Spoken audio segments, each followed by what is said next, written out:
Let's transition over to another question.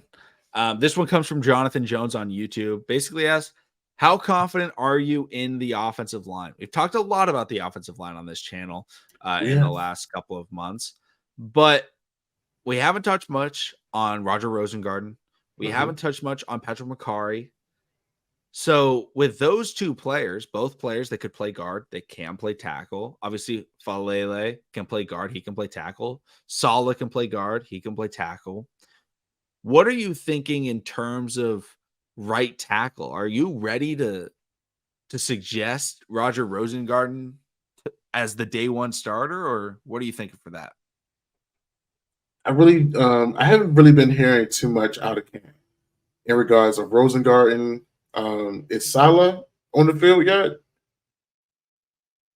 And okay, and I know a lot of people are giving that nod for Voorhees to be that guy on the left at the left interior, and I'm loving that. I mean, honestly, that was last year was Voorhees' red shirt chair, for being completely honest. Um, it's just that right side. It's that right side. I I'm so I don't know how to describe it, because I feel like Makari would be the better vet in that interior. I feel like he will help Linderbaum a lot. Being that that another guy in the interior with him with IQ. Not saying Linderbaum needs any extra help, but having some smart interior offensive lineman along with the center, it goes a long way. Falele, 6'7", 300 something pounds. You asking him to be agile and quick like a guard. That's a lot of body. That's a lot of movement. Granted, when Falele did get in sometimes, I think McConnell, we both can agree that we're big fans of the big guy and we want to see him succeed. But even at the right tackle, we did see him get beat a couple times. If he was getting beat at the right tackle, what makes you think he's not going to get beat at right guard? And if he's get beat as an interior offensive lineman, I think we're going to notice it even more. Whereas he has a bigger frame, he can put his hands out, and get that extension, further reach on a defensive end to kind of, at least push them out the way of and open up a lane for Lamar Jackson, for Derrick Henry, for Keaton Mitchell. So I definitely feel like, if he's not developing in the way that they see fit, he's going to have to go to the bench. Patrick McCarry at the right guard. I'm giving a nod to the right tackle, in Rosengarten. He went to Washington, right? Yep. So technically, Michael Penix's blind side was the right side, and being able to play, if you're able to play blindside tackle, you in good hands.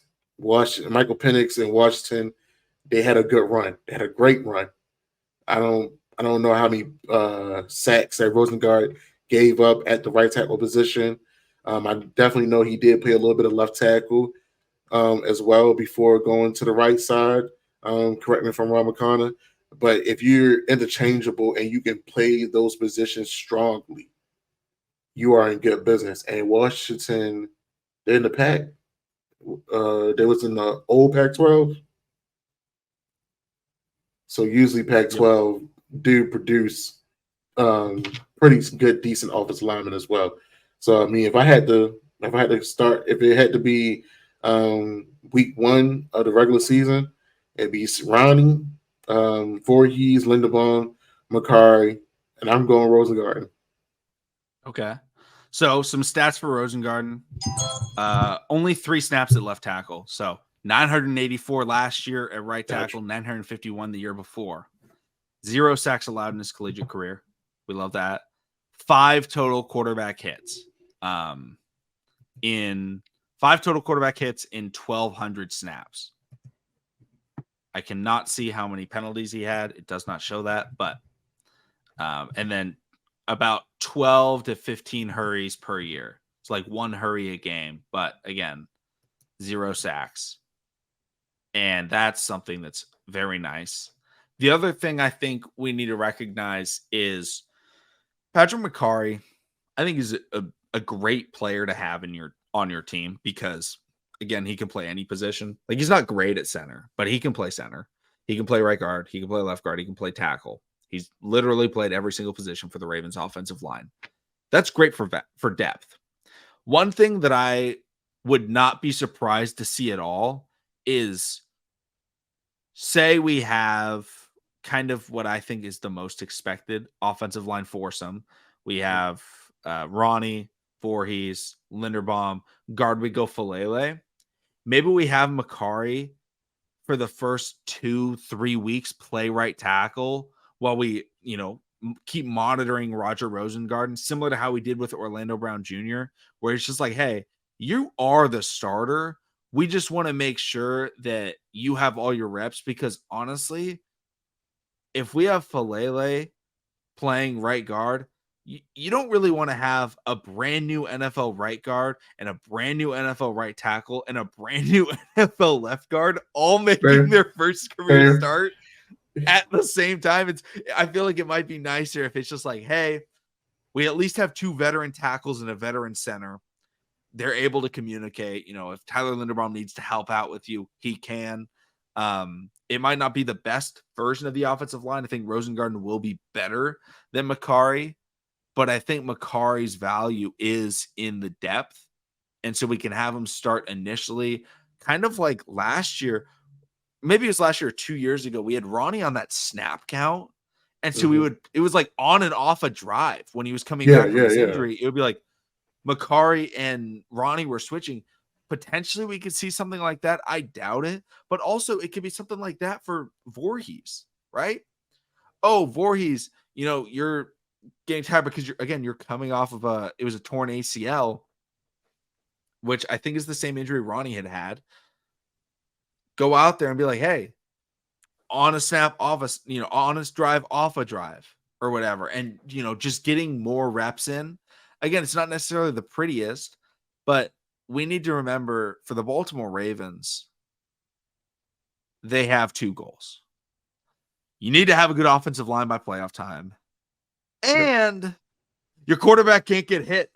You got to protect the quarterback. It's one thing if I hate to do it to this guy, but if you're the New York Giants, if you have a second round offensive tackle, like how bad really is it if Daniel Jones is getting hit a lot? Like I don't dislike Daniel Jones by any means, but that if you have a top 5 quarterback in the NFL, you need to protect him. You can't just be testing out offensive linemen. Whereas when you're in those other situations, like I'd say the Raiders don't necessarily have their future starter locked down. Maybe it's Aiden O'Connell. They have Gardner Minshew. Like if they want to test out an offensive lineman and get out a whole new offensive line, that's not going to derail the season like it could potentially happen for the Ravens. So they need to make sure priority one is protect Lamar and develop them for down the line. So when they get to the playoffs, they play the Chiefs, they play the Bills, they play the Bengals, they play the Texans. The offensive line is ready then. Like we're playing the Chiefs week 1. This is not a must-win game by any means. Now, I'm not saying it's not. It's a must-lose game. Like I want to win that football game. Yeah, we want to start off the season with a statement for sure. Like, for sure. We definitely want to start off with a statement. But it's also like, okay, it's better just to keep Lamar healthy than maybe get reps for whether it's Falele or Rosengarten or Voorhees, reps that maybe they still are in need of. And I would expect them to play a lot in the preseason at their new positions. Yeah. Which will be a good telltale sign of, hey, what are the Ravens trying to do is where all those guys are lining up. I bet we'll see Saleh probably playing left tackle. We'll probably see, I don't know who will be playing center. I'm not going to lie. We might see McCarry at center. We got the guy at Michigan State. And no, we got undrafted free agent Darian Dalcourt. We have him, and we drafted a center out of Michigan State. Okay. What's his name? I feel really bad. Scott. Let's see. see here. Like I know it's Michigan State. Samick. Nick Okay. Samick. And obviously, as soon as you can. It's weird. I'm like taking a break, recording in the off season is like, wait a minute, hold on. I gotta look back at his draft class. I'm not talking about the same players every day. But at the same time, now there's fun topics to talk about. Yeah, but absolutely. Nick Samick will definitely see at center, but it's gonna be really interesting. What would you give it on a scale of 1 to 10? How confident are you? I was just about to ask you the same thing, McConnell. Great minds think alike. Oh man. It's I'm gonna go 5. I'm gonna go 5 for the simple fact that I feel like the left to center is solidified. I think Voorhees is gonna get the nod immediately. Granted, he hasn't played a lick of football in over a year, some change. But I feel like it's almost gonna be like a David Ojabo type of situation. Whereas when he did finally, become healthy and active, he showed like, yo, there's a reason they drafted me. I can make an immediate impact. And I think Voorhees is going to make that immediate impact. You already got veterans, especially defensive linemen, already, mentioning his name. Like, yo, look out for this dude. He's a real deal. Right now, it's just that right side. It's that right side with the uncertainties, I'm not saying I'm not big on Makari. I love that the fact that he's a Swiss Army knife. I love the fact that we could put him anywhere out there on the field and he can produce. But just like any on any given Sunday, anything can happen. I'm just more concerned about when I'm thinking of a tackle, I'm thinking of tackle 6'5" and over, 280 and higher in regards of weight. Even though now they're becoming more muscular and lean, shout out to them. And also shout out to the ones that still looking, like left tackles and right tackles, like Trent Williams and Orlando Brown Jr., the big behemoths. So, Patrick McCarry is an undersized guy. And when you play against a defensive end that's like 6'6", it has the wingspan of Yao Ming or Shaq, it kind of gets difficult. Especially when when it comes to that hand violence, when you got a defensive end that knows how to swim, bull rush, and just do all types of moves to get around you, and you in that pass pro, it gets fishy. The waters get fishy. Granted, Daniel Falalele, he has the size of a right tackle. He played right tackle in college, and ACC they had some hitters, but not like the NFL hitters on the defensive end, right inside. So yes, I'm not going to say he's getting exposed, but if Daniel Falalele can pick up his foot speed, it can change the trajectory for him in regards of being a starting right tackle. If he can stay in front of his guy and mirror him, put his hands on the guy, get that extension on them, then we're having a different conversation. But right now, with the uncertainties on that right side, and then also you having a fairly new young right tackle, it becomes a little the waters become a little muddy. So right now, if I had to rate it, it would be a 5. Yeah, I think I'd probably be right on there. I think I'd go a 6. I think we can bank on Tyler Linderbaum 100%. And I think Ronnie Stanley, just another year of being healthy is going to help. Again, I don't think he's going to be an all-pro, but I think last year was him, really trying to get back on his feet once again. But now it's like, okay, you're healthy. You have, time under your belt playing since injury. And I think he can come back and be that, just a solid left tackle. Again, we don't need him. I mean, I'd love it if he's an all-pro again, but we don't need him to be that crazy. We just need him to not be bad. And I think we can count on that.